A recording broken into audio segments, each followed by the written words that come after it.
Hello there. Thank you so much for joining us. This is News Channel Nebraska. My name's Eric McKay. Let's take a look at our top headlines today. Beginning in northeast Nebraska, where the trial for a former transit director accused of embezzling hundreds of thousands of dollars is delayed yet again. Jeffrey Stewart's trial now slated to begin September 16th in Madison County District Court. Stewart made an appearance in court this year.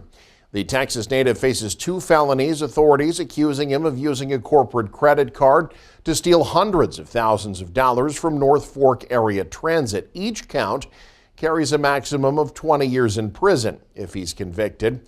Authorities have said Stewart used North Fork Area Transit funds on at least $740,000 worth of personal purchases over a 7-month period. He was arrested last summer at the Texas-Mexico border and has been in jail ever since. Some experts now say Boeing could be facing some criminal consequences related to several air disasters. It's been under a deferred prosecution agreement that stems from crashes 5 to 6 years ago. But the Justice Department says it violated that agreement when a door plug flew off a plane in January. Now, an explosive new allegation is amplifying calls for prosecution. Amy Kiley has more.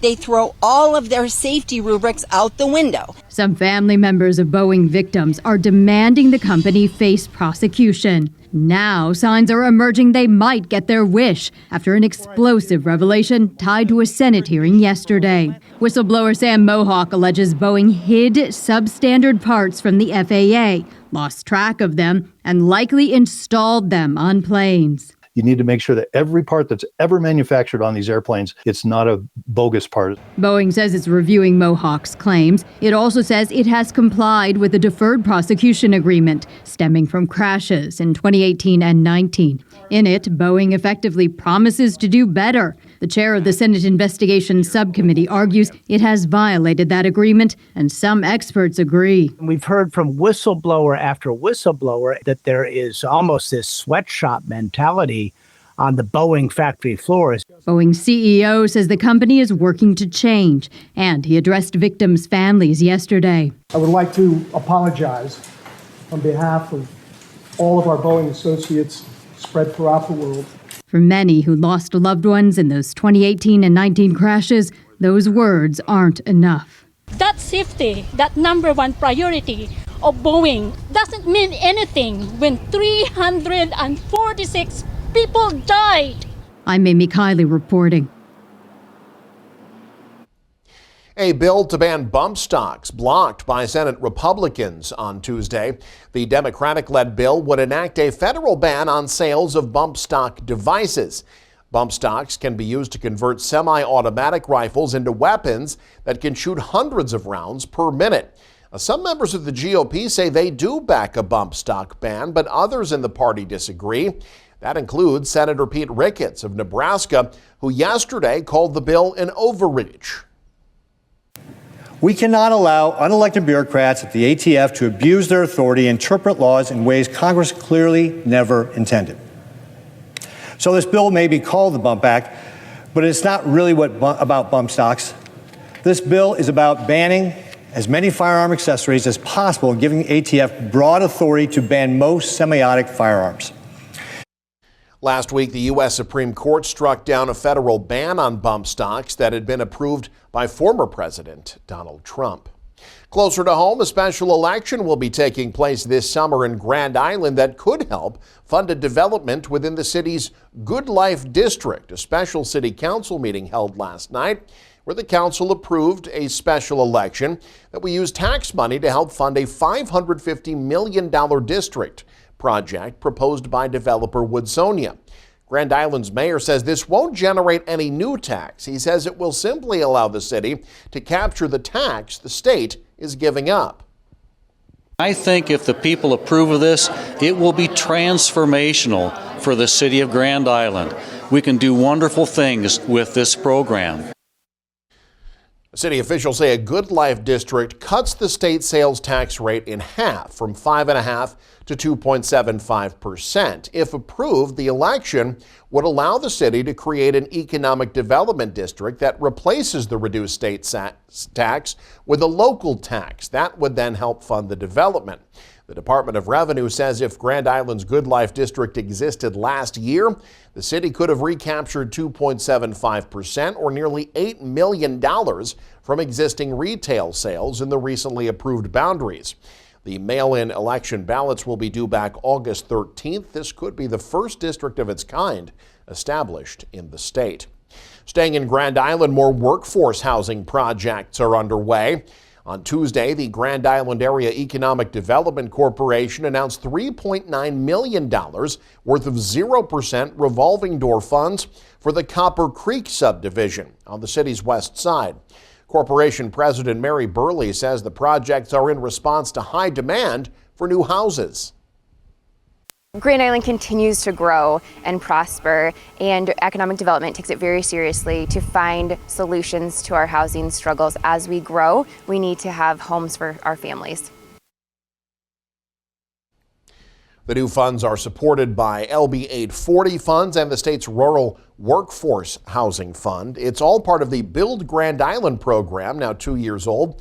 City officials say that program has raised $5.2 million in funding designated for economic growth.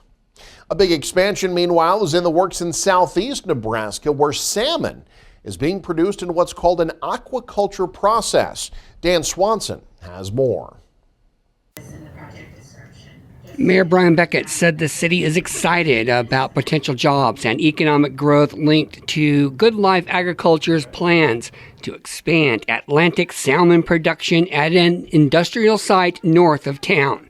Beckett said a $178 million project is proposed to build the facility, which would provide about 56 new jobs at $28 an hour.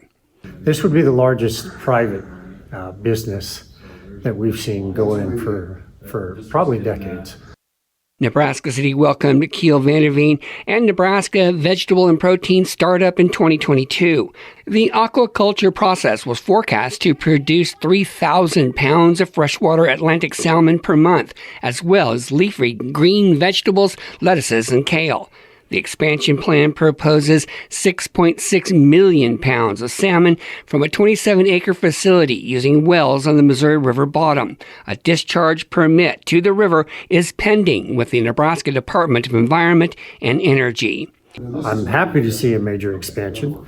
Of course, part of it was Keel Vanderveen showing that it could be done, which I believe he's shown on a smaller scale. And now with all the folks in that business raising salmon, they've said, hey, let's make it bigger. At Monday's city council meeting, Vanderveen said he expects the facility to have a 5-year economic impact for Nebraska City and 15 miles around, just under $500 million. City commissioners offered their blessing to the application for a $1 million loan through the Community Development Block Grant Program, with 50% loan forgiveness if job targets are met. Kelly Gentrup of Southeast Nebraska Development District said 22 jobs created would meet national grant objectives. Beckett said Nebraska City is proud to have a hometown entrepreneur taking the next big step. From Nebraska City, I'm Dan Swanson, News Channel Nebraska.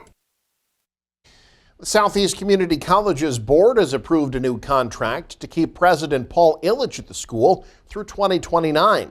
The contract grants a 10% increase in salary. Illich will now be paid $334,000 plus this coming year. He came to Southeast from McLennan Community College in Waco, Texas. He's overseen a massive expansion in programs and facilities at the 3-campus SCC system, along with establishment of off-campus learning centers.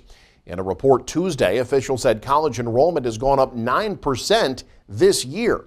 CEO Negotiations Chairman Neil Stenberg pointed out the University of Nebraska has had 3 college presidents over the span of 5 years. He said CEO searches can be expensive. The larger cost, though, is the loss of momentum by losing a high-quality leader of an educational institution. The Pony Express Rewrite, it's a national event, spans across multiple states, including Nebraska. Kyle Mathis spoke to one rider who has 4 generations worth of history. Kara Riggle is the 4th generation of her family to ride the Pony Express. Originally from Endicott, she started riding in the national